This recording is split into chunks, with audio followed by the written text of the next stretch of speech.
Volcara Water Solution. Solution for hot water problems. Contact 9399906356. నమస్తే, welcome to iDream. నేను మహేశ్వరి. ఈరోజు మనం పాలిప్స్ గురించి తెలుసుకుందాం. ఏంటి అంటే చాలామందికి ఊపిరి తీసుకోవడానికి చాలా ఇబ్బంది పడిపోతూ ఉంటారు. ఒక సైడ్ నోస్ బ్లాక్ అయినట్టుగా అనిపిస్తూ ఉంటుంది. ఎప్పుడు కోల్డ్ సెన్సేషన్ ఉంటూ ఉంటుంది. హెడేక్ వస్తూ ఉంటుంది. ఇవన్నీ కూడా ఒక లక్షణాలు అనేసి చెప్తూ ఉంటారు. అయితే పాలిప్స్ అని రావడానికి కారణాలు ఏంటి?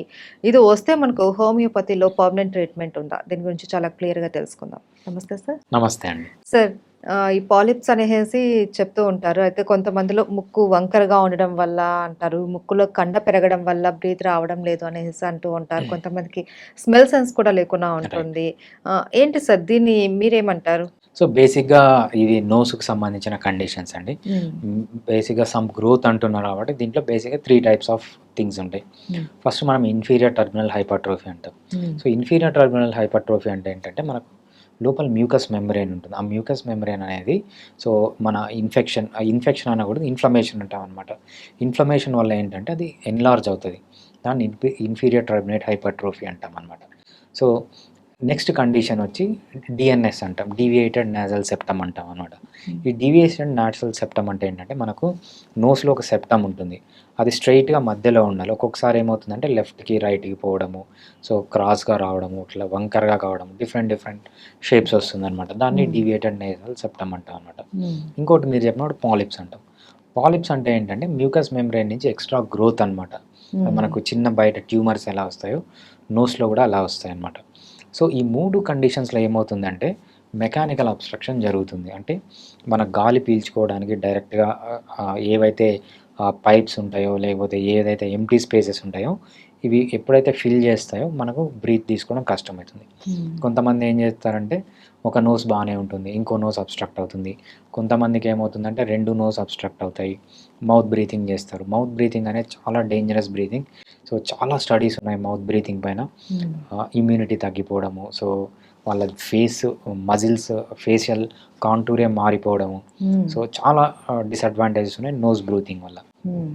సో దీనికి అలోపతి వాళ్ళు ఎలా ట్రీట్ చేస్తారు? అలోపతి వాళ్ళు కానీ లేకపోతే ఇంటి పక్కన ఉన్న మెడిసిన్ కానీ లేకపోతే ఈఎన్టీ డాక్టర్ కానీ ఇంగ్లీష్ మెడిసిన్ అంటారు, వెస్ట్రన్ మెడిసిన్ అంటారు, కన్వెన్షనల్ ట్రీట్మెంట్ అంటారు. వీళ్ళకి ఏంటంటే ఈ కండిషన్లో మెయిన్గా వీళ్ళకు సర్జరీ మాత్రమే ఆప్షన్ ఉంటుంది. సో ఎక్స్రేలో లేకపోతే ఎంఆర్ఐ తీసి ఎక్కడ అబ్స్ట్రక్ట్ ఉంటే దాన్ని కట్ చేసి తీసేస్తారనమాట. సో అది ట్రీట్మెంట్. హోమియోపతికి వచ్చేవాడికి ఎలా ఉంటుందంటే ఫస్ట్ మనం ఇన్ఫీరియర్ టర్మినల్ హైపర్ట్రోఫీకి వద్దాం. Different stages. ఇన్ఫీరియర్ టర్మినల్ హైపర్ట్రోఫీకి రీజన్ ఏంటంటే మెయిన్గా క్రానిక్ రైనైటిస్ అంటాం అనమాట. అలర్జిక్ రైనైటిస్ అనేది కూడా ఒక రీజన్. సో క్రానిక్ రైనైటిస్ ఎప్పుడైతే కంటిన్యూస్గా నోస్లో ఇన్ఫ్లమేషన్ ఉంటుందో ఇన్ఫీరియర్ టర్మినల్ హైపర్ట్రోఫీ వస్తుంది అనమాట. సో దీన్ని ఎప్పుడైతే మనము ఈ అలర్జిక్ సిమ్టమ్స్ని కంట్రోల్ చేస్తామో ఈ ఇన్ఫీరియర్ టర్మినల్ హైపర్ట్రోఫీ తగ్గిపోతుంది అనమాట. సో ఈ అలర్జీని కంట్రోల్ చేయడానికి హోమియోపతిలో చాలా ఎక్కువ మంచి మెడిసిన్స్ ఉన్నాయి. మనం ట్రీట్మెంట్ తీసుకోవచ్చు. వితౌట్ సైడ్ ఎఫెక్ట్ మనము అది క్లియర్ చేసుకోవచ్చు. నెక్స్ట్ పాలిప్స్ వచ్చినప్పుడు మనం ఎలా హ్యాండిల్ చేయగలుగుతామంటే ఒకటి, పాలిప్స్ చిన్నగానే ఉన్నప్పుడు హోమియోపతి ట్రీట్మెంట్ తీసుకుంటే సో దాన్ని పాలిప్స్ అన్నీ మళ్ళీ డిసపియర్ అయిపోతాయి అన్నమాట. చాలా పెరిగిపోయాయి, చాలా అడ్డుపడుతున్నాయంటే మనం హోమియోపతిలో 2 రకాలుగా హ్యాండిల్ చేయొచ్చు. ఒకటి symptomatic relief. So symptoms relief చేసామనుకోండి, డిఫరెంట్ పేషెంట్స్ డిఫరెంట్ సిమ్టమ్స్ ఉంటాయి. ఒకరికి కంటిన్యూస్గా ఎప్పుడైతే పాలిప్స్ ఉంటాయో వాళ్ళకి సైనసైటిస్ రావడము, లేకపోతే నాజల్ బ్రీతింగ్ నుంచి మౌత్ బ్రీతింగ్లో పోవడము. సో మనం ఏం చేయగలమంటే హోమియోపతిలో కొన్ని మెడిసిన్స్ ఇచ్చి సిమ్టమ్స్ అన్నీ తీసేయగలం అనమాట. అంటే పాలిప్స్ అలానే ఉంటాయి కానీ సిమ్టమ్స్ లేనంత వరకు సర్జరీ ఇబ్బంది ఉండదు. సో మీరు నార్మల్గా నాజల్ బ్రీతింగ్ తీసుకుంటున్నారంటే ఇబ్బంది ఉండదు అనమాట. లేదు మీకు సైనసైటిస్లు ఏమీ రావట్లేదంటే ప్రాబ్లం లేదు, సర్జరీ వరకు పోవాల్సిన అవసరం లేదు. హోమియోపతి ట్రీట్మెంట్కి తీసుకుంటున్నా కూడా అది సర్జరీ సిమ్టమ్స్ తగ్గట్లేదంటే అప్పుడు మీరు సర్జరీకి వెళ్ళాల్సి వస్తుంది. ఇదేది nasal polyps. Same applicable with deviated nasal septum ఉన్నప్పుడు కూడా సో మనం ఏం చేస్తామంటే సిమ్టమ్స్ని తగ్గించడానికి ట్రై చేస్తాం.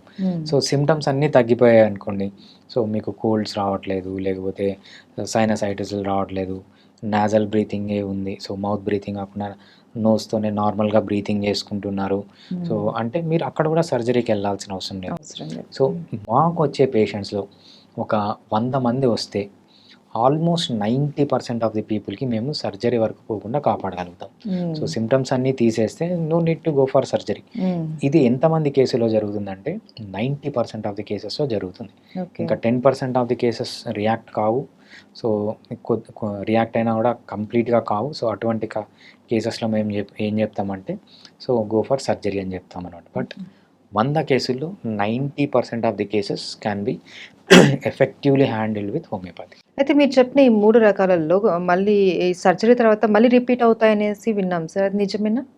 రైట్. సో సర్జరీ తర్వాత మీరు సరిగా కేర్ చేసుకోలేదనుకోండి, ఎందుకు ఈ ఇన్ఫీరియర్ టర్మినల్ హైపర్ట్రోఫీ కానీ లేకపోతే పాలిప్స్ కానీ వస్తాయంటే మీరు మీ అలర్జిక్ కండిషన్ని చెక్లో పెట్టుకోకపోవడం. సో కొంతమంది అలర్జిక్ రైనైటిస్ అంటాం, నాజల్ అలర్జీ అంటారు చూసారా, ఇవన్నీ చెక్లో పెట్టుకోకపోవడం వల్ల వస్తాయి. హోమియోపతిలో ఇవన్నీ ప్రివెంట్ చేసుకోవచ్చు. సో సర్జరీ అయిపోయిన వెంటనే హోమియోపతి ట్రీట్మెంట్ స్టార్ట్ చేశారనుకోండి, ఫస్ట్ మీరు మా దగ్గరికి వచ్చారు. సో ఆ 90% ఆఫ్ ది పీపుల్లో మీరు లేరు, మీరు సర్జరీ చేయించుకున్నారు. సర్జరీ చేయించుకున్న తర్వాత కూడా సిమ్టమ్స్ని కనుక కంట్రోల్ చేసుకుంటే ఫర్దర్గా మళ్ళీ ఈ డివియేటెడ్ నాజల్ సెప్టమ్ కానీ లేకపోతే ఇన్ఫీరియర్ టర్మినల్ హైపర్ట్రోఫీ కానీ ఈ పాలిప్స్ కానీ రాకుండా కంట్రోల్ చేసుకోవచ్చు హోమియోపతి ట్రీట్మెంట్. అది అప్పుడు almost 100% possible with homeopathy treatment. ఎందుకంటే ఈ అలర్జిక్ రైనైటిస్ సిమ్టమ్స్కి కానీ క్రానిక్ కోల్డ్స్కి కానీ చాలా మంచి ట్రీట్మెంట్ ఉంటుంది హోమియోపతిలో. అయితే సార్ కొంతమంది గురక అన్నది ఎక్కువ పెడుతూ ఉంటారు కదా, ఈ గురకకు కూడా కారణం ఇవే అంటారు? రైట్. గురకకు కారణం ఇది కాదండి. గురకలో ఏంటంటే మన నాసోఫారింజియల్ ఏరియాలో ఏమవుతుందంటే ఎక్కువ ఫ్యాట్ అక్యుములేట్ కావడం వల్ల, ఎక్సర్సైజ్ లేకపోవడం వల్ల ఏమవుతుందంటే అది సాగింగ్ వస్తుందన్నమాట. సో ఇది మెయిన్గా ఒబేసిటీ ఉన్న వాళ్ళకి ఎక్కువగా వస్తుంటుంది, ఎక్సర్సైజ్ లేని వాళ్ళకి, ఒబేసిటీ ఉన్న వాళ్ళకి, క్రానిక్ స్మోకర్స్కి ఇవన్నీ ఎక్కువగా వస్తుంటాయి అన్నమాట. So that is completely different thing. Okay, right. Thank you so much sir. Thanks అండి.